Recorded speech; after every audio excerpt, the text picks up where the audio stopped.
Good day. I hope everybody had a Merry Christmas. For me, every day is like Christmas, so it's hard for one day to be different. But anyway, we're still talking about those 27 emotions. And now we're going to talk about number 5, which number 5 emotion is amusement. Which I hope you're amused today.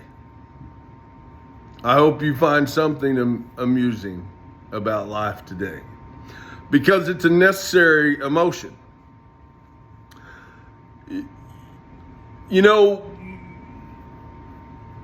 being around my dad a lot has really helped me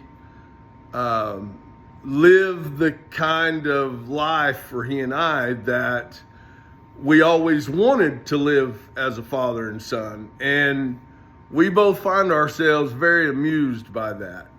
And one of the things that amuses us about that is being able to look at how my mother would be amused by he and I's relationship now. And she would be greatly amused, and I'm sure her spirit is dancing right now. But speaking of my mother,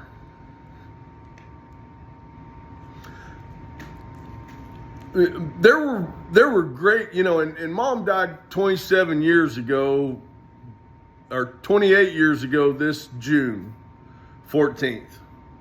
She will have left this world, or this dimension, 28 years ago, if time matters.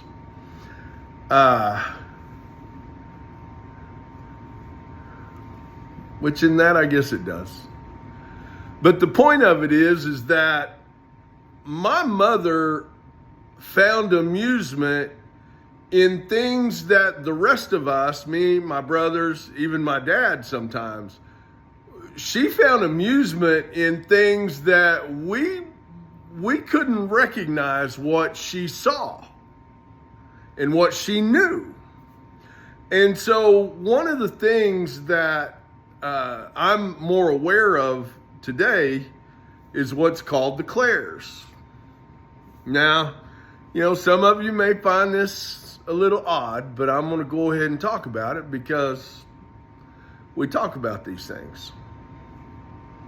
There's a thing that's called clairvoyance, and it's a spiritual sight. It's the ability to see things spiritually, the unseen, but be able to see them.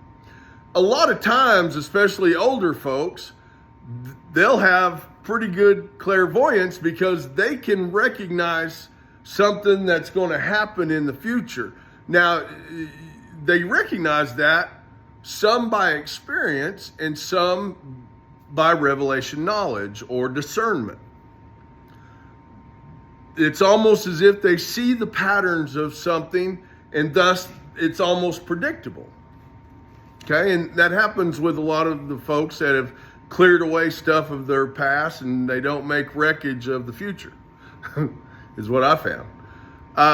But also there's a thing called claircognizance. And claircognizance is a spiritual knowing. There's just a knowing. And, there'll be some times that you're around somebody and you may pick up certain emotions from them, which is clairempathy. But anyway, or you may be around somebody and you can see things happening in their life, and some of them may seem hurtful, some of them may seem helpful. And until you're aware of those kind of gifts and how to utilize them, it's difficult to judge things accordingly. One of the best things that ever happened to me was the last time I went to jail.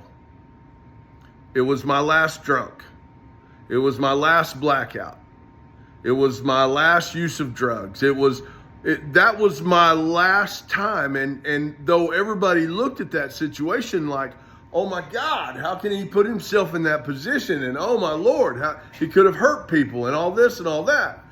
But the truth of the matter is that was one of the best things that ever happened to me, because it changed my perception of life from that point forward. And I began to work on myself from that point forward, which was 26 and a half years ago.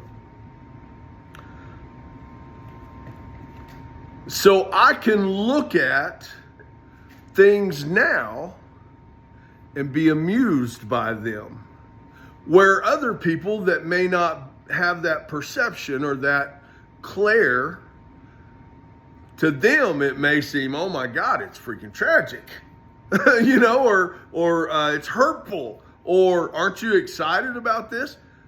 Because just as much as pain can motivate us to heal, pleasure can motivate us into pain. So it all ends up being healing. And so being able to recognize and discern things that not everybody can discern, I find myself amused with life. I'm at that place where I'm amused at life. I've spoke on it before. I guess the best way for me to explain this to you is to say, imagine always having the right amount of money in your bank account to do whatever it is that you intend to do. Imagine that. You can imagine it with more than enough or the right amount at all times. The truth is, you can't spend more than what you have, right? You can't utilize more than what you have.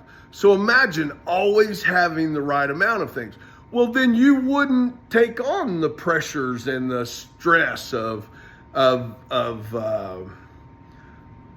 being worried on a monthly basis or on a daily basis, because you always have the right amount. You always have what you need. Matter of fact, if you always had more than enough, how would you behave? How would you act? Wouldn't you be amused with life? Wouldn't you find life to be pretty deadgum funny? That's amusement. That's an emotion. Amusement. And it's a necessary emotion. If it's been a while since you've been amused, since you've really, I'm not talking about watching some comedian, not catching the Bill Burr special. I'm talking about looking at your life and being amused. How long has it been? Oh, Pilgrim, that's too long. Because if you're not amused by your life, you're not living. I'm just going to say it outright. If you're not amused by your life,